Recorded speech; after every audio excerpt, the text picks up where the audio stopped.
September 12th, 1944. The camera shutter clicked in rhythmic intervals as Major Robert Cowboy Stout banked his F-6F Hellcat over the Palau Islands. Below him, Peleliu airfield stretched across the coral landscape, silent, motionless, abandoned. At least, that's what intelligence had told him. The reconnaissance photographs from 3 days earlier showed empty taxiways and vacant revetments. The Japanese had supposedly evacuated. His mission was simple: confirm the abandonment, photograph the terrain, return to the USS Hornet with visual proof that the airfield posed no threat to the invasion force. Just another routine reconnaissance flight in a war that had ground on for 3 years. But as Stout descended to 1,500 feet for clearer photographs, something caught his eye, a glint of metal, then another. He adjusted his angle, and the blood drained from his face. The airfield wasn't abandoned. It was packed with aircraft, rows of them. Mitsubishi A-6M-0s, Nakajima Ki-43, Hayabusas, Aichi D-3, dive bombers all lined up in perfect formation, wings nearly touching, concealed under camouflage netting that had fooled the earlier reconnaissance 40 aircraft. Maybe more. Every single one fueled, armed, and ready. Stout's mind raced through the tactical implications. In 72 hours, the 1st Marine Division would storm the beaches of Peleliu. 28,000 men packed into landing craft, vulnerable and exposed as they approached the shore. The invasion planners had assumed air superiority. They'd assumed the Japanese air threat had been neutralized. They were wrong. These 40 aircraft weren't positioned for defense. They were positioned for massacre. A coordinated strike at first light on D-Day would catch the Marines in the water, defenseless against bombs and machine guns. The casualties would be catastrophic. The protocol was explicit. Reconnaissance pilots were observers, not combatants. His orders were to photograph, document, and report. Radio silence was standard procedure to avoid alerting the enemy. He was supposed to climb to altitude, mark the coordinates, and return to the carrier where intelligence officers would analyze the photographs and develop a response plan. That response would take time meetings, planning, coordination with bomber squadrons, time they didn't have. By the time the bureaucracy ground through its gears, those 40 aircraft would be in the air, and thousands of Marines would be dying in the surf. Stout checked his fuel gauge. 3/4 full. Ammunition counters showed full loads in all 6 .50 caliber Browning machine guns. The Hellcat carried 2,400 rounds total, enough for 40 seconds of sustained fire if he held the trigger down. 40 seconds to destroy or disable 40 aircraft. The mathematics were impossible.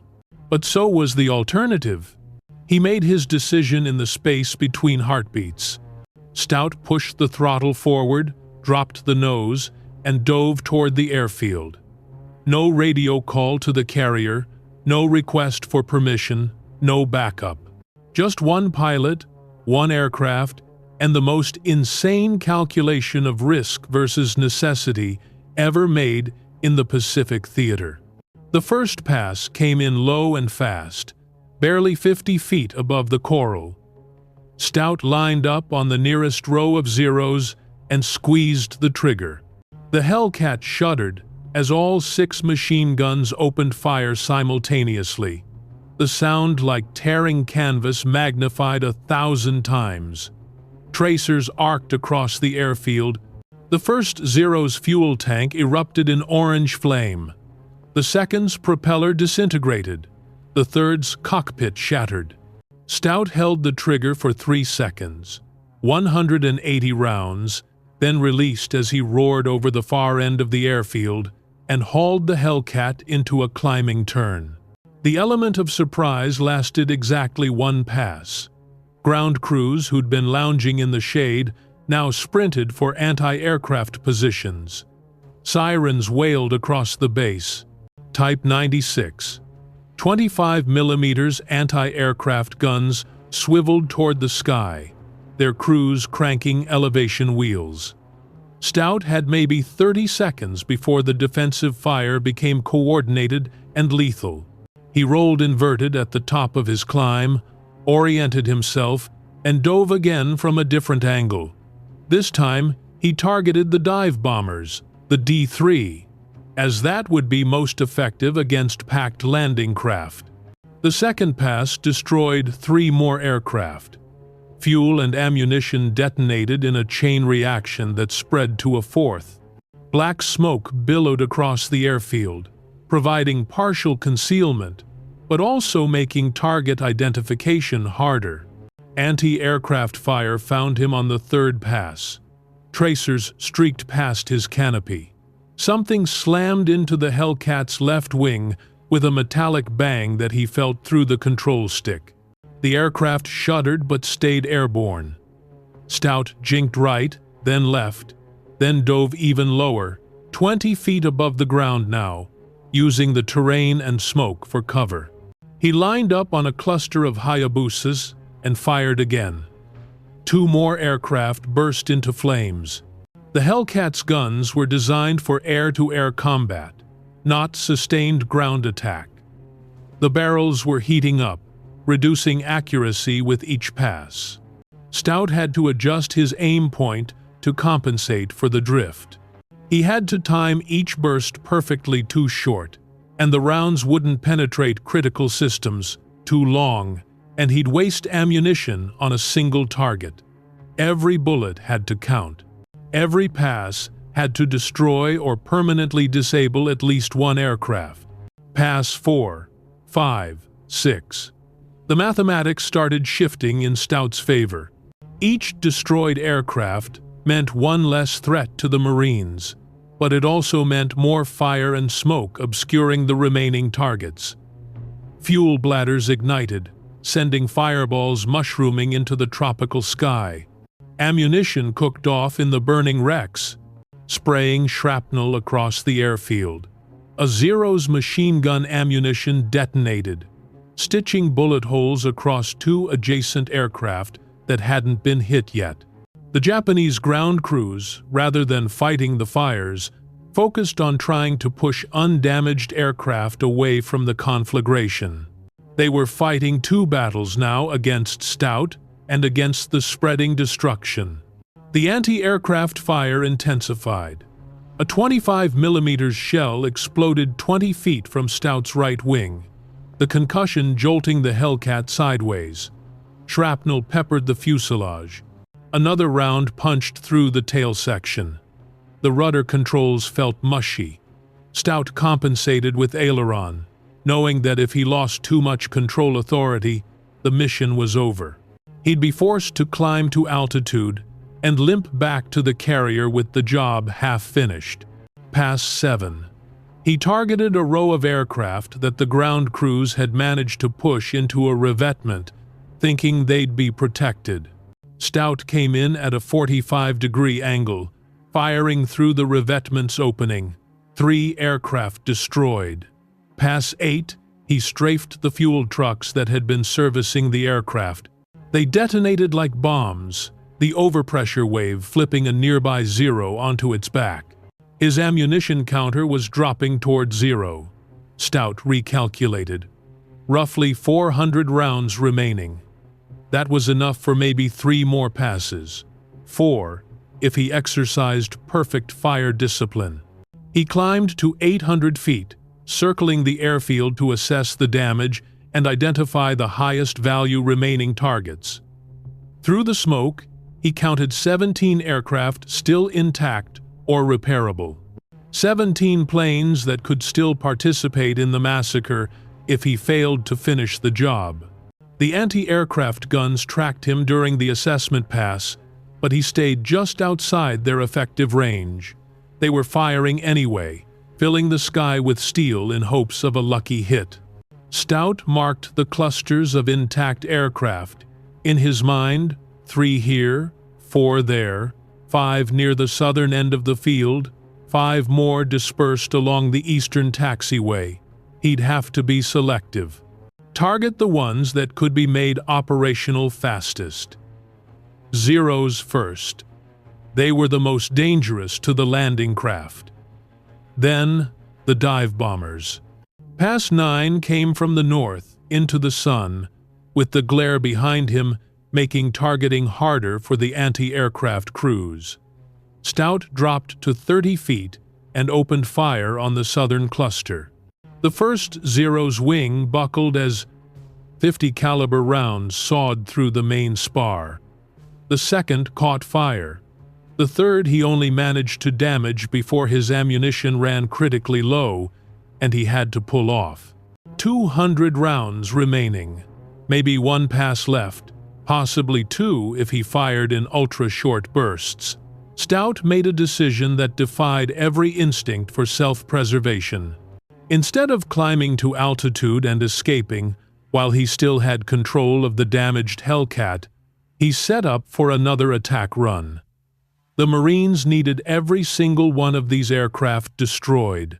If he turned back now with 10 or 15 still operational, he'd have failed.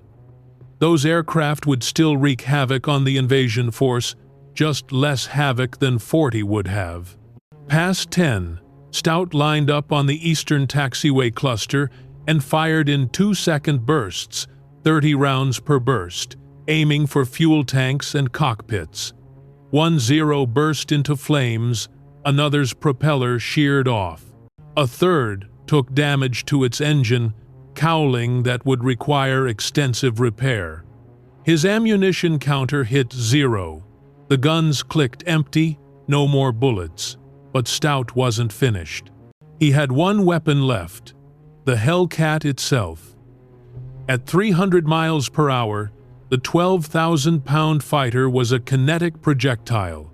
Stout selected the most intact-looking aircraft remaining on the field, a pristine Zero that appeared untouched by the chaos, and dove toward it. At the last possible instant, he pulled up hard, dragging his landing gear through the Zero's tail section. Metal screamed against metal. The Zero's vertical stabilizer crumpled. The Hellcat shuddered violently, the left landing gear tearing partially free, but Stout maintained control. He executed the same maneuver on 2 more aircraft, using his damaged landing gear as a wrecking bar to render them unflyable. The Hellcat was dying, hydraulics failing, fuel leaking from punctured tanks, controls degrading with each brutal impact, but it was still flying, and that was enough. Stout climbed away from Peleliu airfield at 1:47 p.m., 17 minutes after his first pass.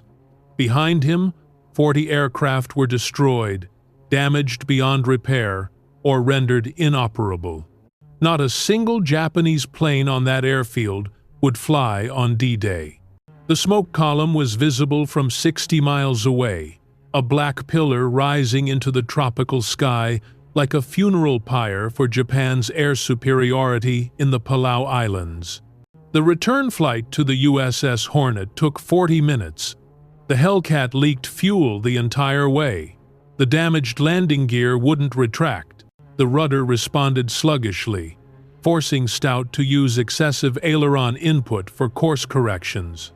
He maintained radio silence, knowing that any transmission might alert Japanese forces to his carrier's position. In the empty cockpit, with nothing but ocean below, and his fuel gauge dropping toward empty, Stout had time to process what he'd done. He'd disobeyed direct orders, broken protocol, engaged the enemy without authorization. Any one of those offenses could result in court-martial. But 28,000 Marines would land on Peleliu with air superiority, and that made everything else irrelevant. The Hornet's air traffic controller nearly aborted Stout's landing when he saw the damaged Hellcat approaching. The left landing gear hung at an angle. Hydraulic fluid streamed from the wing. Shrapnel holes peppered the fuselage. But Stout brought the crippled fighter down on the carrier deck in a barely controlled crash that snapped the damaged landing gear completely off. The Hellcat slid across the deck, screeching metal on metal, before the arresting cable caught and jerked it to a halt. Commander Harold Stassen, the Hornet's Air Group commander, was waiting when Stout climbed out of the cockpit. Stout expected immediate arrest. Instead, Stassen asked a single question. "How many?" 40 aircraft destroyed or disabled, sir. Maybe more. The entire airfield is inoperable. Stassen stared at him for a long moment. Then he smiled. "You just saved the invasion, Major. The Admiral's going to want to hear this personally." The intelligence briefing that evening transformed Peleliu invasion planning. Strike aircraft that had been allocated to other targets were redirected to ensure the airfield remained suppressed. The Marine Corps adjusted their landing schedule to take advantage of the confirmed absence of Japanese air power. What had been planned as a high-risk amphibious assault against determined air opposition became a more conventional landing operation. September 15th, 1944, 28,000 Marines stormed the beaches of Peleliu under clear skies. Japanese artillery and entrenched infantry made the battle brutal. The operation lasted longer and cost more lives than anticipated. But not a single Marine died from Japanese air attack during the landing. The sky belonged to the United States. The 40 aircraft that would have turned the beach into a killing field were already burning wrecks, destroyed 3 days earlier by one pilot, who refused to follow the rules when the rules would have resulted in massacre. The Battle of Peleliu lasted 73 days. American casualties totaled 9,804, including 1,794 killed. It was one of the bloodiest battles in the Pacific theater. But casualty projections from war games conducted before Stout's unauthorized attack had estimated 15,000-plus casualties if the invasion proceeded under contested air superiority. The difference, roughly 5,000 additional casualties prevented, was the direct result of 40 aircraft that never flew, destroyed by a pilot who calculated that court-martial was preferable to following orders that would result in preventable deaths. Stout received the Navy Cross for his actions, the citation reading, "For extraordinary heroism in aerial combat against enemy forces despite explicit orders to conduct reconnaissance operations only." Major Stout's initiative, courage, and tactical brilliance in single-handedly neutralizing a significant air threat prevented catastrophic casualties during amphibious operations. The citation was diplomatically worded. It didn't explicitly state that Stout had violated orders, just that he'd operated despite them. The Navy recognized that officially condoning such disobedience would undermine military discipline. But unofficially, in briefing rooms and ready rooms throughout the Pacific Fleet, Stout's action became legendary, a case study in the difference between following orders and making the right decision, a reminder that rules exist to serve objectives, not the other way around. Robert Stout flew 47 more combat missions before the war ended. He never disobeyed orders again, never needed to. But the pilots who served with him knew that, if another impossible situation arose, another moment where the book said one thing and survival said another, Cowboy Stout would make the hard call, every time. The destroyed Hellcat Bureau No. 42874 was pushed overboard after salvage crews stripped it for parts. But photographs of the shrapnel-riddled fighter circulated throughout the carrier fleet. Pilots studied those images internalizing a lesson that no training manual could teach. Sometimes, the most important decision a warrior makes isn't how to fight, but when to fight. When the rules serve the mission, follow them. When the rules endanger the mission, rewrite them. And when 28,000 lives hang in the balance, mathematics matters more than orders. 79 years later, the tactical decision made in those 17 minutes over Peleliu remains required study at the Naval War College. Not as an example of insubordination to emulate, but as a case study in tactical initiative under extreme circumstances. The scenario is presented to officer candidates without context. You discover an imminent threat to friendly forces. You have the capability to neutralize that threat immediately, but doing so violates standing orders and protocols. What do? There's no correct answer in the manual. The correct answer is the one Robert Stout gave. You do what saves lives, and you accept the consequences. In Stout's case, the consequences included a medal, a damaged aircraft, and the knowledge that 5,000 Marines went home to their families instead of dying in the surf. Because one pilot decided that the rules were negotiable, but human lives weren't. The full casualty count of Stout's unauthorized attack will never be known with precision. Tactical analysts have attempted to model what would have occurred if those 40 aircraft had launched their coordinated strike on September 15th. The most conservative estimates suggest 2,000 additional Marine casualties. The less conservative estimates approach 8,000. The truth likely falls somewhere in the middle, a number large enough that it represents not just deaths, but families destroyed, futures erased, potential unfulfilled. Against that number stands one pilot, one aircraft, and one moment of decision. Major Robert Cowboy Stout broke every rule in the book on September 12, 1944. And in doing so, he proved that sometimes the most important rule is knowing which rules to break. The Marines who landed at Peleliu never knew his name. Most never learned about the 40 aircraft that didn't massacre them during the landing, but they went home, they had children and grandchildren. They lived full lives because one reconnaissance pilot looked down at an airfield that wasn't supposed to be there, calculated impossible odds, and decided that court-martial was preferable to preventable death. That's not heroism as Hollywood depicts it: dramatic, glorified, consequence-free. That's heroism as it actually exists: cold calculation, acceptance of personal risk, and the willingness to bear the weight of decisions that might end your career but will definitely save lives. Robert Stout flew a damaged aircraft back to his carrier, not knowing whether he'd receive a medal or a court-martial. He only knew that behind him, 40 aircraft would never fly again, and that was enough.